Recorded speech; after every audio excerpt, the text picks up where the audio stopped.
padahal terlihat bersih, suci, nggak ada apa-apa. Tapi karena ada rasa was-was, dan dia tidak paham bahwa sebagian najis itu ma'fu.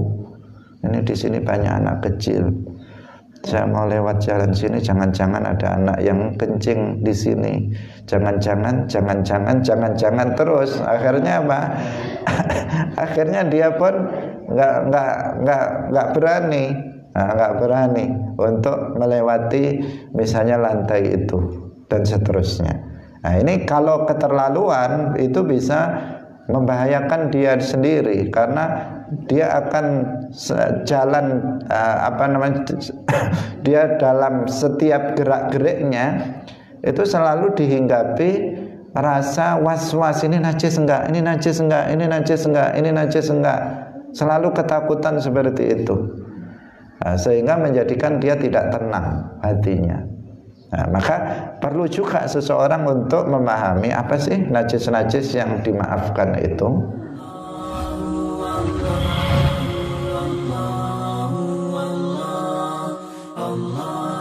Assalamualaikum warahmatullahi wabarakatuh.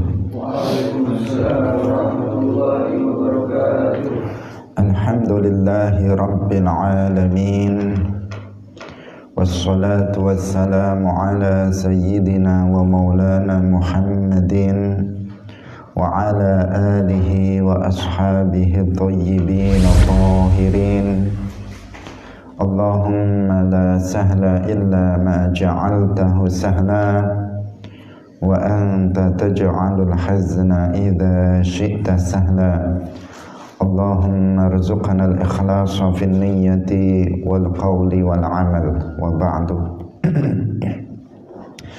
Ila nabiyil mustafa sallallahu alaihi wasallam wa ikhwanihi minal anbiya'i wal mursalin والشهداء والصالحين خصوصا إلى السلطان الأولياء الشيخ عبد القادر الجيلاني والشيخ أحمد الرفاعي وشيخ بهاء-الدين النقشبندي وشيخنا عبد الله الهرري وإلى أرواح مؤسس جمعية نهضة العلماء الشيخ محمد هاشم أشعري والشيخ بسر سنسوري والشيخ عبد الوهاب حسبوه وإلى روح مؤلف هذا الكتاب الشيخ القاضي أبو شجاع وإلى أرواح جميع أهل القبور من المسلمين والمسلمات والمؤمنين والمؤمنات من مشارق الأرض إلى مغاربها خصوصا إلى أرواح آبائنا وأمهاتنا وأجدادنا وجداتنا ومشايخنا ومشايخ مشايخنا.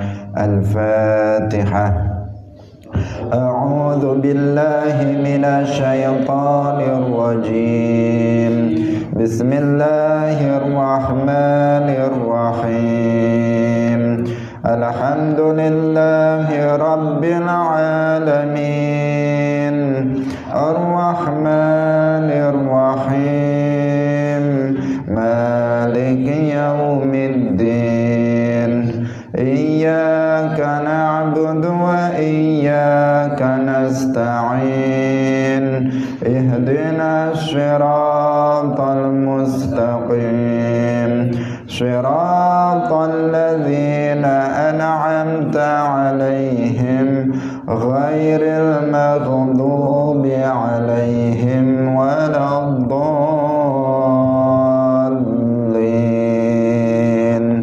آمين. Kita baca. Qala al-muallif rahimahullahu ta'ala faslun wa kullu ma'i'in kharaja minas sabilaini najisun illa al-maniyya wa ghaslu jami'il abwali wal awrathi wajibun illa bawla sabiyyi alladhi lam ya'kul at-ta'ama fa innahu yatahuru bi rashil ma'i alayhi wa la yu'fa an shay'in minan najasati illa al-yasira minad daimi wal qayhi wa ma la nafsa lahu sa'ilatun illa idza waqa'a fil ina'i wa mata fihi fa innahu la yunajjisuhu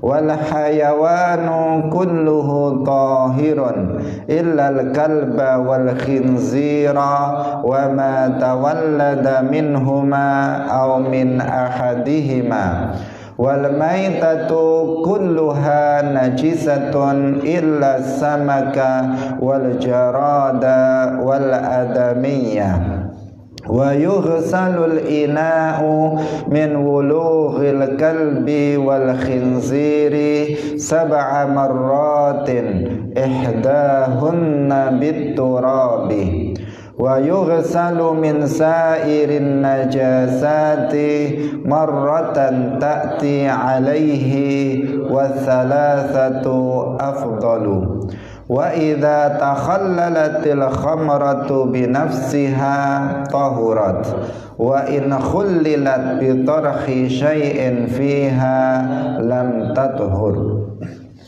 Hadirin hadirat kaum muslimin muslimat pemirsa Madu TV rahimakumullah. Alhamdulillah, pagi hari ini Allah Subhanahu wa taala masih melimpahkan rahmatnya, nikmatnya kepada kita semuanya. Nikmat yang sangat banyak yang kita tidak mampu untuk menghitungnya karena saking banyaknya nikmat tersebut. Terutama nikmat iman Islam yang merupakan nikmat yang teragung yang Allah berikan kepada hambanya. Dengan nikmat Islam, iman, serta taufik kita semuanya hadir dalam majelis Ilmuddin, pengajian kitab Matan Abi Syuja'. Semoga Allah Subhanahu wa ta'ala memberikan keberkahan majelis ilmu kita ini. Amin ya rabbal alamin. Salawat dan salam semoga tetap terlimpahkan kepada Nabi Agung, makhluk yang termulia Nabi Muhammad sallallahu alaihi wasallam, para sahabatnya, keluarganya, serta seluruh umat Islam yang mengikuti beliau ila yaumil qiyamah. Hadirin hadirat rahimakumullah, mari kita ikhlaskan niat kita bahwa kita hadir dalam majelis ini lillahi ta'ala. Kita masih melanjutkan pembahasan tentang najis dan tata cara untuk menghilangkannya. Qala al-muallif rahimahullahu ta'ala wa la yu'fa lan ora den sepura an syai'in saking suwiji-wiji minan najasati, nyatane saking pira-pira najis, illa liyasir kejaba sedidik, ilal yasir kejaba sedidik minat dami saking getih, wal qayhilan nanah, wa malan barang la nafsa kang ora ana, la nafsa kang ora ana, maksudnya di sini la nafsa kang ora ana getih iku maujud lahu ketuwe ma sailatun iku maujud lahu sailatun kang mili lahu ketuwe ma sailatun kang mili, maksudnya seperti itu. Idza waqa'a tatkalane tumiba apa ma la nafsa lahu sailatun fil ina'i ing dalem wadah, wa mata lan mati apa ma fihi ing dalem ina, fa innahu mangka satemene ma iku la yunajisuhu ora najisi apa ma ing ina, wal hayawanu lan utawi hayawan kulluhu ya sekabehane hayawan iku tahirun suci, ilal kalba kejaba asu wal khinzira lan babi celeng, wa malan barang tawallada kang kalahir min opoma min huma sangkeng al-kalb wal khinzir au min ahadihima utawa sangkeng salah sijine al-kalb wal khinzir wal maitatu lan utawi batang kulluha ya sekabehane maitah iku najisatun najis illa samaka kejaba iwak wal jaradalan walang wal adamiyalan menungso. Hadirin hadirat kaum muslimin muslimat rahimakumullah. Muallif Al-Qadhi Abu Syuja rahimahullahu taala mengatakan tidak dimaafkan, la yu'fa, tidak dimaafkan sesuatu pun dari najis kecuali sedikit dari darah dan nanah dan binatang yang tidak memiliki darah yang mengalir jika jatuh pada suatu wadah dan mati di dalamnya, sesungguhnya dia itu tidak bisa menajisinya. Dan binatang itu seluruhnya suci kecuali anjing dan babi dan binatang yang terlahir dari keduanya atau dari salah satu dari keduanya. Dan bangkai itu seluruhnya najis kecuali ikan, belalang dan manusia. Hadirin hadirat rahimakumullah. Pertama, muallif rahimahullah mengatakan bahwa najis itu enggak ada yang dimaafkan kecuali. Berarti di sini beliau sedang menjelaskan tentang bahwa najis itu ada dua. Yang pertama, najis yang la yu'fa anhu, najis yang tidak dimaafkan, atau yang najis yang ghairu ma'fuwin anhu, yaitu najis yang tidak dimaafkan. Yang kedua, najis yang yu'fa anhu atau ma'fuwun anhu, yaitu dosa yang najis yang dimaafkan. Jadi ada najis yang tidak dimaafkan, ada najis yang dimaafkan. Perkataan beliau wala yu'fa an syai'in minan najasat itu menunjukkan bahwa ada najis yang tidak dimaafkan. Kemudian ketika beliau mengatakan illal yasir minad dam, itu menunjukkan bahwa ada najis yang dimaafkan, ada najis yang ma'fuwun anhu, ada najis yang ghairu ma'fuwin anhu. Apa maksudnya itu? Kok ada dimaafkan dan tidak dimaafkan itu? Maksudnya seperti apa? Najis yang tidak dimaafkan artinya kalau seseorang itu sholat dalam kondisi di pakaiannya, di badannya atau di tempat sholatnya terdapat najis tersebut, maka berarti sholatnya nggak sah. Itu namanya tidak dimaafkan. Nah, seseorang sholat di pakaiannya, misalnya ada air kencingnya, ada tainya, maka berarti sholatnya nggak sah. Itu namanya ghairu ma'fuwin anhu, tidak dimaafkan. Tapi kalau najis yang yu'fa anhu, ma'fuwun anhu, yang dimaafkan, itu apabila seseorang sholat pada pakaiannya atau badannya atau tempat sholatnya itu ada najis, tetapi sholatnya tetap sah, sholatnya tetap sah, maka ini namanya apa?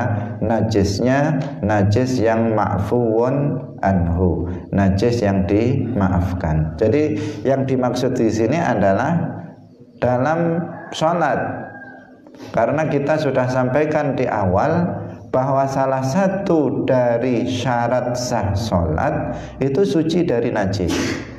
Nah, suci dari najis. Nah, ketika pada pakaian, badan, dan tempat sholatnya yang melekat ketika sholat dengan anggota badan kita itu ada najis, maka pada dasarnya apa? Tidak sah sholatnya, kecuali jika najis tersebut adalah najis yang ma'fuun anhu, najis yang dimaafkan. Nah, jadi kaitannya adalah dengan sholatnya. Bukan berarti bahwa najis itu menjadi tidak najis, bukan artinya begitu. Najis yang ma'fu itu artinya bukan bahwa najis itu menjadi tidak najis. Kalau najisnya tetap najis, tetapi jika orang sholat dengan ada najis itu pada badannya, pakaiannya, atau tempatnya, maka apa? Tidak, atau sholatnya tetap sah, tidak mempengaruhi, tidak membahayakan pada keabsahan sholat. Ini yang disebut dengan apa? Ma'fu. Hadirin rahimakumullah. Karena bisa jadi ada yang salah paham mengatakan ma'fu itu berarti dimaafkan, berarti enggak najis. Nah, tidak, najis tetap, tetapi dia tidak mempengaruhi atau membahayakan keabsahan sholat seseorang. Dalam kitab ini beliau menjelaskan tentang beberapa contoh dari najis yang ma'fuun anhu, dan yang dicontohkan oleh beliau sedikit, tetapi sesungguhnya najis yang ma'fu itu jumlahnya banyak. Bahkan ada ulama yang membuat kitab secara khusus menjelaskan tentang an-najasat yang najis-najis yang ma'fuun anhu itu ada. Ada juga yang membuat fasal secara khusus dalam kitabnya yang membahas tentang al-ma'fuwat, yaitu najis-najis yang dimaafkan. Nah, tetapi dalam kitab ini Al-Qadhi Abu Syuja itu hanya menjelaskan sedikit dari sekian banyak najis yang ma'fuwat atau najis yang ma'fuun anhu yang dimaafkan. Padahal jumlahnya apa? Banyak, karena memang kitab ini kitab mukhtasar. Artinya bukan hanya ini saja, karena lafadznya seakan-akan yang ma'fu itu hanya yang disebutkan dalam kitab ini. Ketika mu'alif mengatakan wala yu'afa an syai'in minan najasat illa, itu seakan-akan apa? Yang ma'fu itu hanya sedikit yang disebutkan oleh Al-Qadhi Abu Syuja. Padahal sebenarnya najis yang ma'fu itu jumlahnya banyak, bukan hanya yang disebutkan oleh al-mu'allif dalam kitab ini. Nah, sekarang kita hanya menjelaskan yang disebutkan oleh mu'allif dalam kitab ini. Yang pertama, najis yang ma'fuun anhu, yang dimaafkan, itu adalah al-yasir minad dami wal qaih, yaitu darah yang sedikit atau nanah yang sedikit. Ukurannya di sini adalah ukuran urf. Urf itu adalah umumnya orang memandang. Jadi umumnya orang memandang, oh ini darahnya sedikit, oh ini darahnya banyak. Itu namanya menurut ukuran umumnya orang. Orang bilang oh ini sedikit, berarti itu sedikit. Kalau umumnya orang bilang ini banyak, maka berarti itu banyak. Itu namanya urf, menurut pandangan umum orang. Nah, kita kan pasti memiliki kesepakatan. Kalau orang bilang misalnya di sini ada setetes darah misalnya di tangan saya ini sedikit, maka kita semuanya akan sepakat itu sedikit. Itu namanya pandangan umum. Kalau misalnya banyak, kita akan mengatakan itu banyak. Itu pandangan umum orang. Kalau ada orang yang satu semua bilang itu sedikit, ada yang bilang satu mengatakan itu banyak, berarti pandangan dia bukan pandangan umum orang, tetapi pandangan khusus dia. Hadirin hadirat rahimakumullah. Jadi darah atau nanah yang dimaafkan itu adalah darah yang sedikit menurut pandangan umum manusia. Kemudian yang dimaksud di sini adalah darah dan nanah orang lain. Jadi darah atau nanah dari orang lain. Jika sedikit, maka itu ma'fu. Pertama perlu kita tegaskan, darah itu najis. Darah itu najis karena memenuhi kriteria definisi najis yang sudah kita jelaskan kemarin. Dari semua unsur itu memenuhi kriteria, maka darah ini adalah najis. Nanah itu juga najis. Hukum dasarnya seperti itu.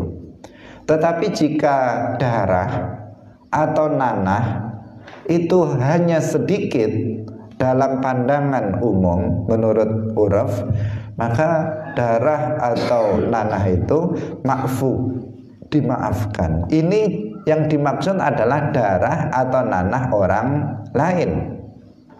Tapi kalau darahnya sendiri, menurut pendapat yang unggul, yang rajih, itu meskipun banyak tetap dimaafkan.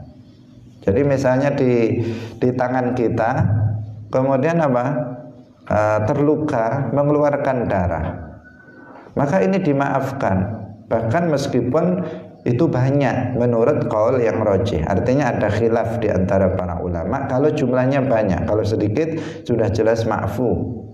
Tapi kalau jumlahnya banyak, menurut pendapat yang unggul, pendapat yang kuat yang rajih, itu tetap dimaafkan. Tidak kemudian tidak dimaafkan, tetapi tetap dimaafkan kalau itu darahnya sendiri. Tapi kalau darah orang lain kemudian mengenai pada diri kita, maka itu bagaimana? Dilihat banyak atau sedikit. Saya ulangi lagi, kalau darah kita misalnya terluka kemudian keluar darah, maka ini hukumnya apa? Hukumnya adalah dimaafkan. Baik darahnya itu banyak atau darahnya itu sedikit, dimaafkan menurut qaul yang rajih.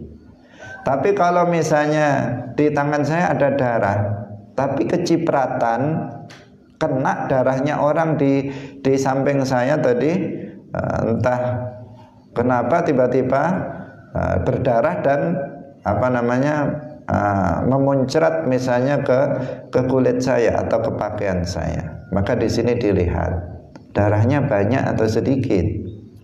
Jika darahnya itu sedikit, maka berarti ma'fu. Jika darahnya itu banyak, berarti tidak ma'fu. Jika banyak, maka ya sholatnya batal kalau dia sedang sholat. Kalau misalnya sedikit, maka berarti itu kalau dia sedang sholat kena itu darah itu berarti tidak batal sholatnya, karena darah yang mengena pada dirinya itu ma'fu, dimaafkan. Tapi darah kita tadi dikatakan ma'fu itu apabila belum berpisah dari badan kita. Jika telah berpisah dari badan dan jumlahnya itu banyak, maka tidak dimaafkan, tidak ma'fu. Jadi kalau kita di sini misalnya ada darah mengalir dari luka misalnya, meskipun banyak meskipun banyak itu ma'fu kalau darah kita sendiri. Tapi kalau sudah mengalir ke sini, mengalir sudah tidak lagi menempel pada kulit, kalau banyak itu tidak ma'fu karena sudah terpisah dari badan, maka tidak ma'fu lagi, kecuali kalau sedikit. Karena kalau sedikit jangankan darah dia, darah orang lain, kalau mengenai dia, kalau darahnya itu sedikit, maka itu ma'fu. Demikian juga kalau darah dia, selama darah itu belum terpisah dari badan, maka itu ma'fu meskipun banyak. Kalau darah dia sendiri. Tapi kalau sudah terpisah dari badan, maka dilihat sedikit atau banyak. Jika sedikit maka ma'fu, jika tidak sedikit maka itu tidak ma'fu. Artinya jika seseorang itu darahnya sudah sudah terpisah dari badannya, kemudian memuncrat lagi ke badannya, misalnya jika banyak, maka itu tidak ma'fu. Jadi demikian juga nanah, darah ataupun nanah seperti itu. Kalau darah yang lain, misalnya ada darah sesuatu yang lain, orang lain atau binatang, darah binatang lain yang mengenai pada dirinya, maka tadi dilihat sedikit atau banyak. Jika sedikit ma'fu, jika banyak maka tidak ma'fu. Ini yang pertama. Kemudian wa ma la nafsa lahu sa'ilatun idza waqa'a fil ina'i wa mata fihi fa innahu la yunajjisuhu. Yang kedua, najis yang dimaafkan itu adalah bangkai binatang yang tidak memiliki darah yang mengalir. Jadi ada binatang itu yang berdarah, artinya ada darahnya mengalir. Ada binatang yang enggak memiliki darah mengalir. Artinya bagaimana? Binatang itu kan pokoknya yang memiliki ruh namanya binatang. Ya, sapi binatang, kambing binatang. Semut juga binatang.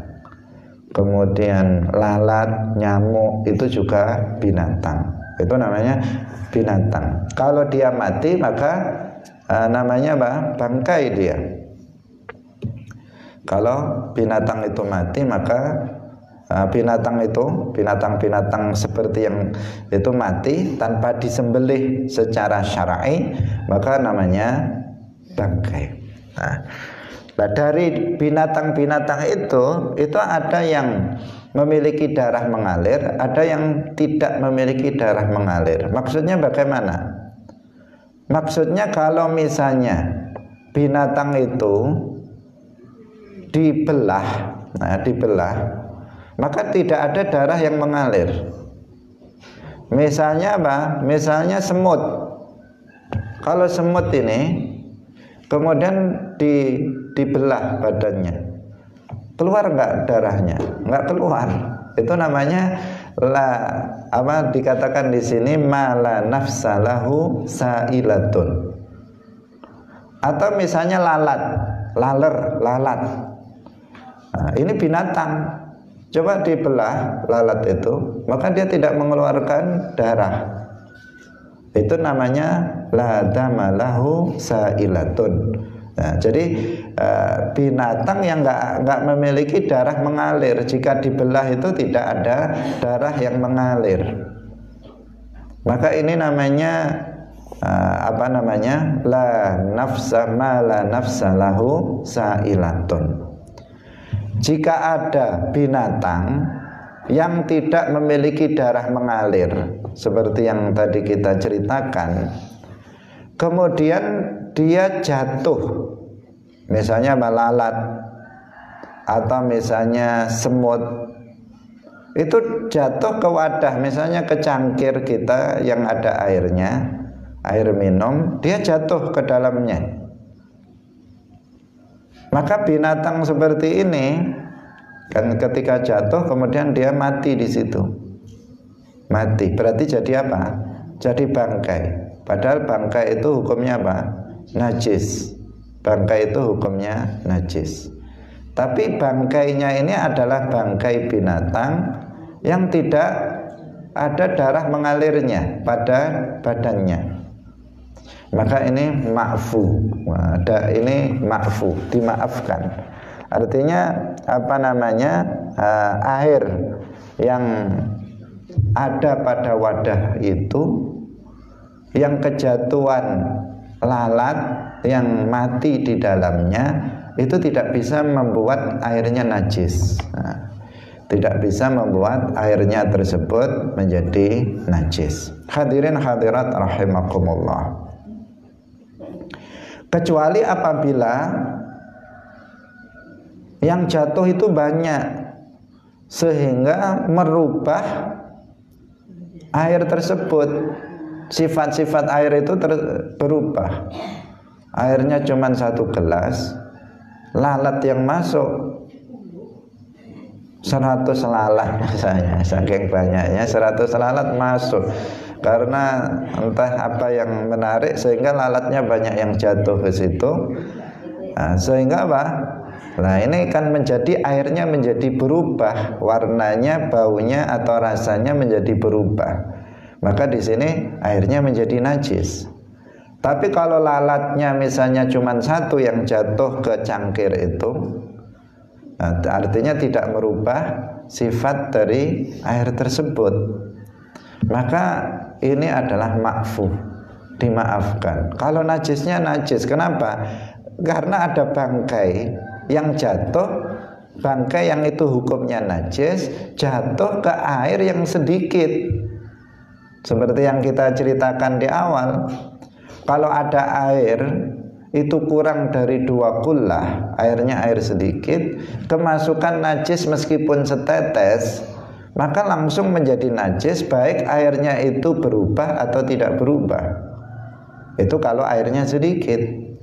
Tapi kalau airnya banyak, lebih dari 2 kullah, maka meskipun kemasukan najis yang banyak, selama tidak berubah sifat-sifatnya, air 1 sungai, kemudian ada orang kencing di situ, banyak yang kencing, tapi nggak berubah sifat-sifatnya, warnanya, baunya, rasanya nggak berubah, maka dia tetap suci, mensucikan. Tapi kalau sedikit, kena 1 tetes saja sudah menjadi najis. Nah, ini airnya cuma 1 gelas, kemudian kemasukan lalat di situ, mati di situ, berarti dia jadi bangkai. Bangkai hukumnya najis, masuk ke dalam gelas yang airnya cuma sedikit, maka pada dasarnya dia adalah najis. Tetapi karena binatang atau bangkai tersebut adalah bangkai binatang yang tidak memiliki darah mengalir, maka ma'fu, maka dimaafkan. Maka dimaafkan. Tapi kalau ada misalnya yang masuk ke situ itu binatang yang memiliki darah mengalir, misalnya masuk ke situ tikus, jadi 1 gelas masuk tikus lagi, itu maka itu sudah langsung mati di situ, maka di situ apa? Najis, tidak dimaafkan. Tidak dimaafkan. Karena apa? Karena tikus itu termasuk binatang yang memiliki darah mengalir. Jika dibelah, maka akan ada darahnya yang mengalir. Hadirin hadirat rahimakumullah. Jadi ini satu contoh, atau contoh yang kedua dari najis yang dimaafkan. Jadi najis itu ada 2, ada najis yang ma'fu, ada najis yang ghairu ma'fu, ma'fuun anhu dan ghairu ma'fuin anhu. Biasanya najis itu dimaafkan pada jika pertama, ini meskipun tidak bisa secara mutlak, tetapi kaidahnya apabila najis itu sulit untuk menjaga diri darinya, itu dimaafkan. Jadi saking sulitnya kita menjaga diri dari najis itu, mau nggak mau kena najis itu. Misalnya di jalanan ada debu yang bertebaran misalnya, kita kalau menghindarinya nggak bisa, maka yang debu itu ya suci debu, tetapi kalau di situ ada anak-anak kencing di situ kan debunya kemudian kena najis. Kemudian musim kemarau dia bertebaran kemana-mana. Kalau kita di jalan di situ ya nggak bisa menghindarinya. Yang seperti ini ma'fu, biasanya karena itu. Karena apa? Sulit kita untuk menjaga diri darinya. Yang kedua karena sangat kecilnya. Karena sangat kecilnya atau sangat sedikitnya, sehingga menjadikan itu dimaafkan. Nanti para ulama seperti yang tadi kita sampaikan itu menyampaikan merinci beberapa hadis yang ma'fu dalam judul dalam sebuah kitab namanya Al-Ma'fuwat, najis-najis yang dimaafkan. Insya Allah itu dalam kesempatan yang lain kita bisa mengkaji najis-najis yang dimaafkan tersebut. Ini juga penting karena sebagian orang karena tidak mengetahui najis-najis yang ma'fu itu dihinggapi rasa rasa ragu-ragu, atau dihinggapi bahkan istilahnya itu dia ada was-was dalam dirinya, bahkan akhirnya bingung dia sendiri, mau lewat ini nanti najis apa enggak ini lantainya ini, padahal terlihat bersih suci, enggak ada apa-apa. Tapi karena ada rasa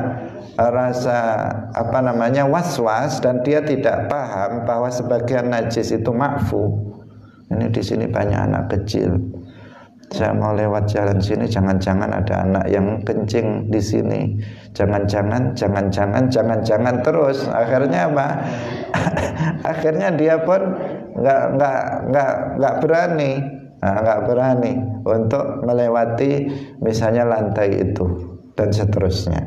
Nah, ini kalau keterlaluan itu bisa membahayakan dia sendiri karena dia akan jalan dia dalam setiap gerak-geriknya itu selalu dihinggapi rasa was-was, ini najis enggak, ini najis enggak, ini najis enggak, ini najis enggak. Selalu ketakutan seperti itu. Sehingga menjadikan dia tidak tenang hatinya. Maka perlu juga seseorang untuk memahami apa sih najis-najis yang dimaafkan itu.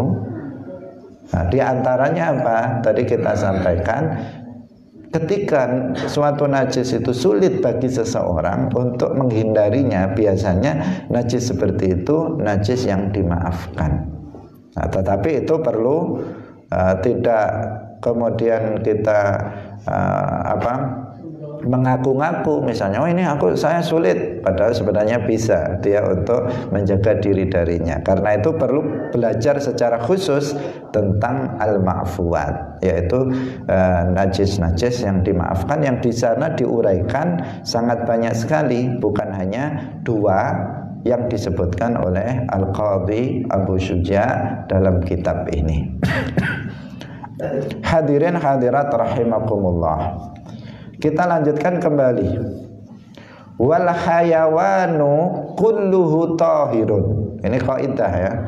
Jadi namanya kitab matan itu hanya berisi kaidah-kaidah umum. Karena itu penting menghafal kitab matan, itu penting. Karena berisi apa? Qawaid ammah, berupa kaidah-kaidah umum. Kalau misalnya dia dalam nahwu, misalnya Jurumiyah, itu berisi kaidah-kaidah umum dalam nahwu. Kalau kemudian kita belajar kitab berikutnya, itu rinciannya. Itu adalah rincian dari yang ada di Jurumiyah. Kalau kita belajar fikih, misalnya Matan Abi Syuja, maka dia berisi kaidah-kaidah umum. Jika kemudian di kitab berikutnya lebih tebal, itu rincian dari kaidah itu. Misalnya tadi Kok tadi dikatakan apa? Wala yu'fa an syai'in minan najasat illal yasir.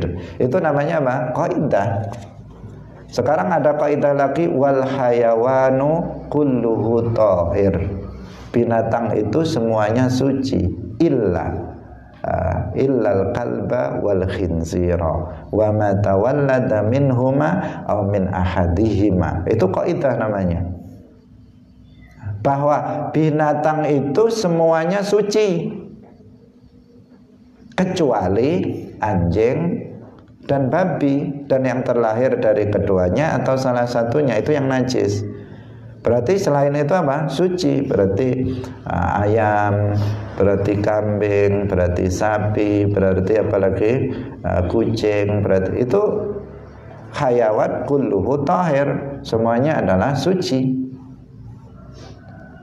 Itu apa? Kaidahnya. Kecuali babi, itu memang asli najis. Kecuali anjing, itu memang najis. Atau yang terlahir dari keduanya. Anaknya babi, ya babi hukumnya. Anaknya anjing, maka hukumnya anjing. Berarti dia apa? Dia najis. Atau misalnya kambing menikah, bukan menikah, kambing kawin dengan apa namanya, anjing, babi dengan anjing, kemudian lahir anak setengah anjing setengah babi, maka juga najis. Atau misalnya kambing dengan anjing, kemudian melahirkan anak, maka dia juga najis. Nah, itu yang dimaksud apa? Ma tawallada minhuma aw min ahadihima, maka itu najis hukumnya. Tapi selain itu, selain yang disebutkan di sini, al hayawan kulluhu thahir. Binatang itu semuanya adalah suci. Maksudnya jika masih hidup. Maksudnya jika masih hidup.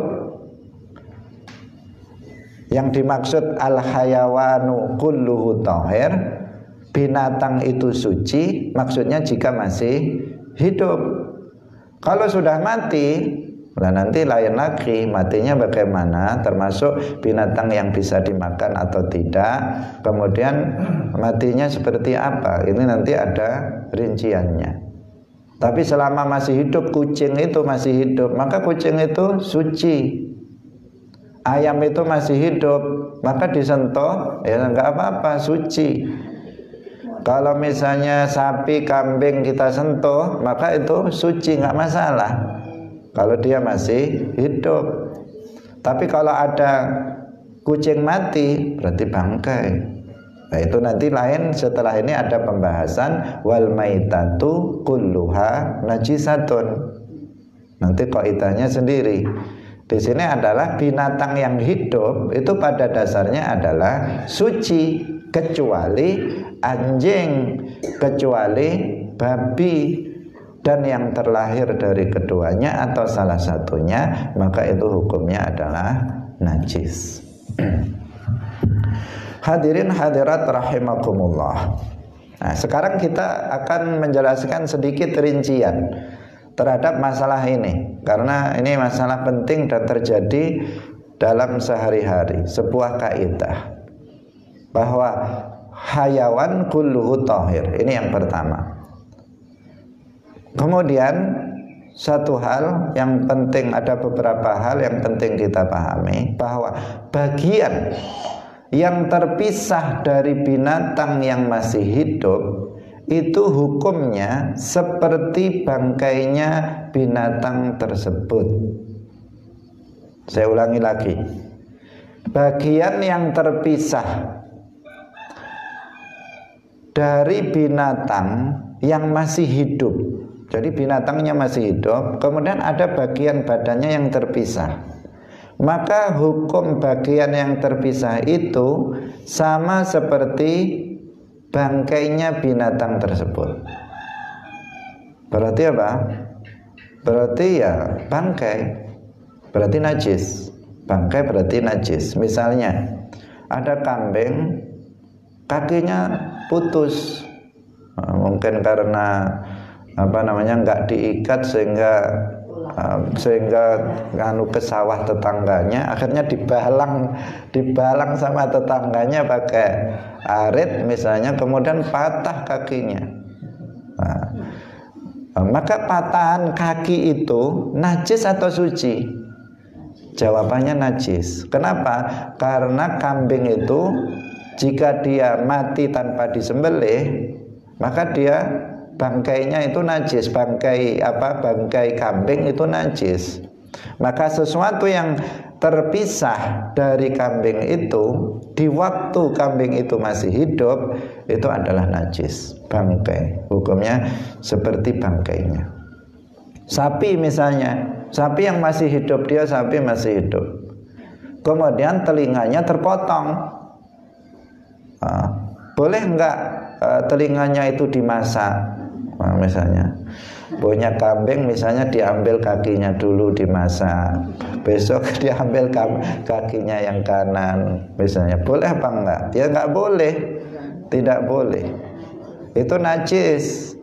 Jadi sesuatu yang terpotong dari binatang yang hidup itu hukumnya seperti bangkainya binatang itu. Jika bangkai dari binatang itu najis, maka sesuatu yang terpotong dari badannya di waktu binatang itu masih hidup, maka itu adalah najis. Nah, contohnya seperti yang tadi kita sebutkan. Misalnya manusia itu najis atau suci jika mati? Suci.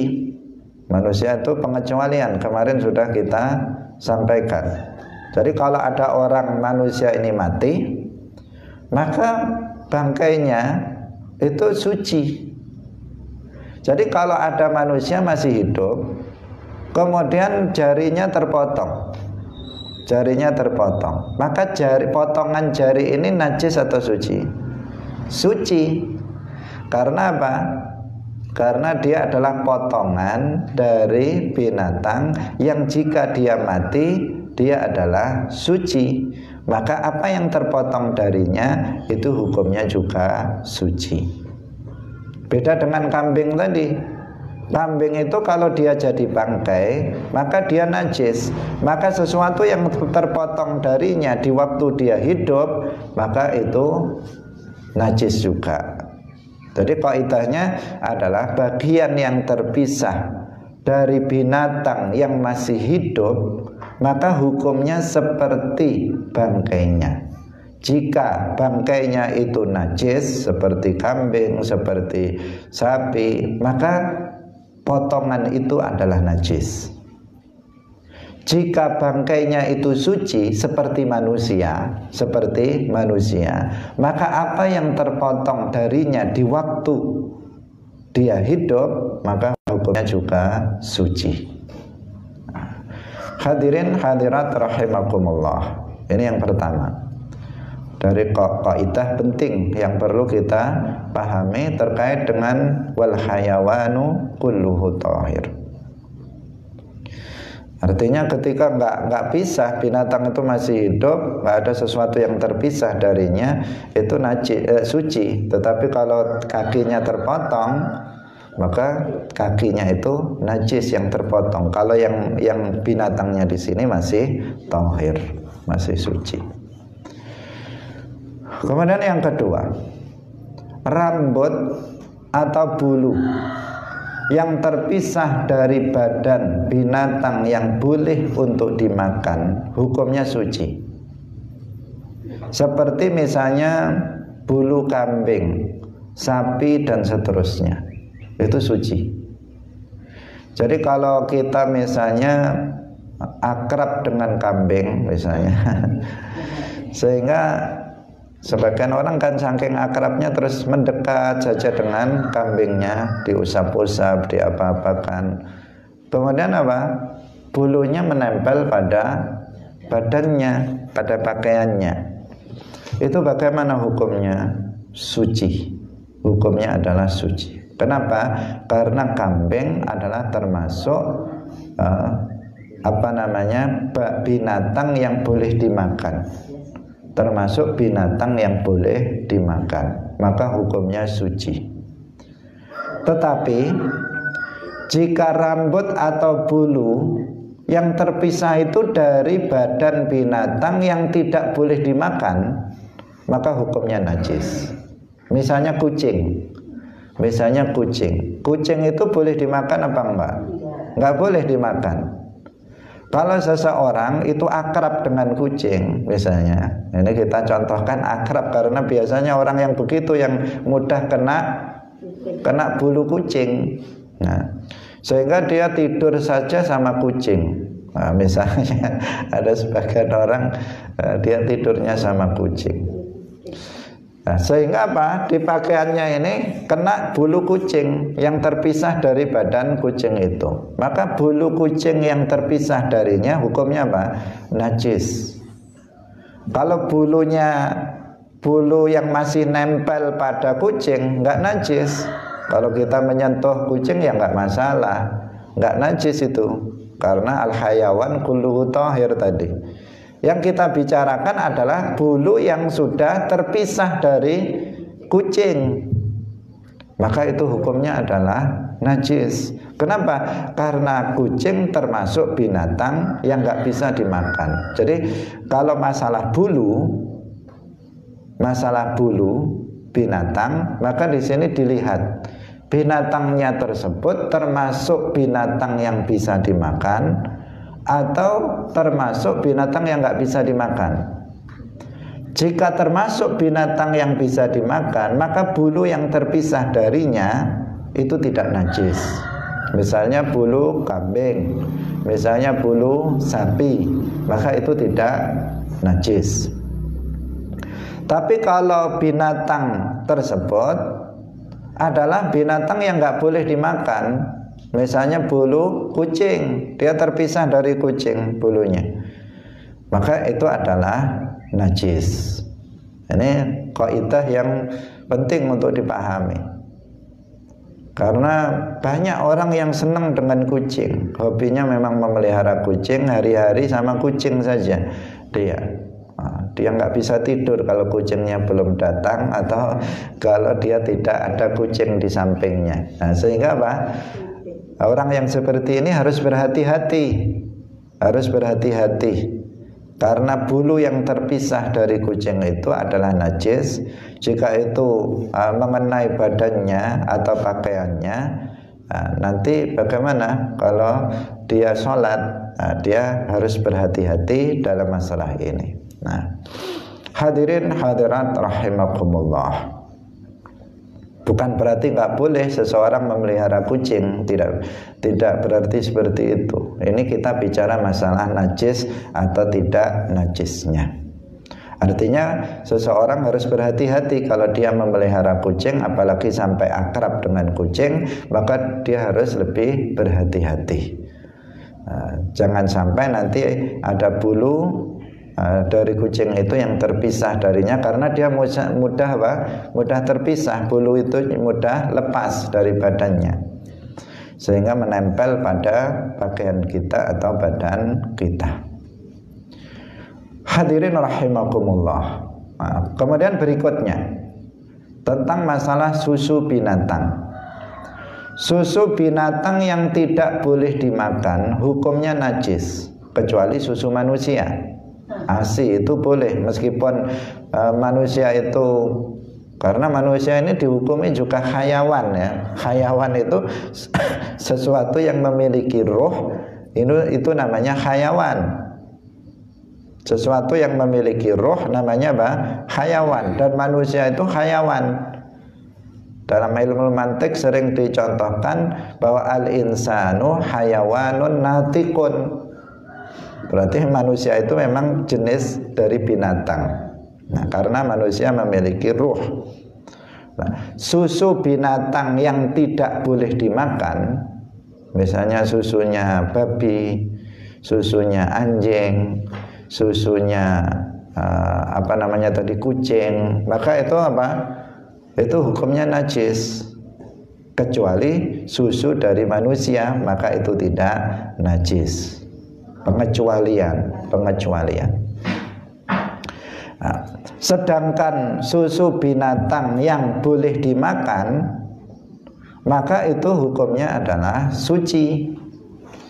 Misalnya susu sapi, nah, biasa kita minum susu sapi, bahkan diedarkan di mana-mana. Boleh apa enggak? Boleh, karena susu sapi itu suci.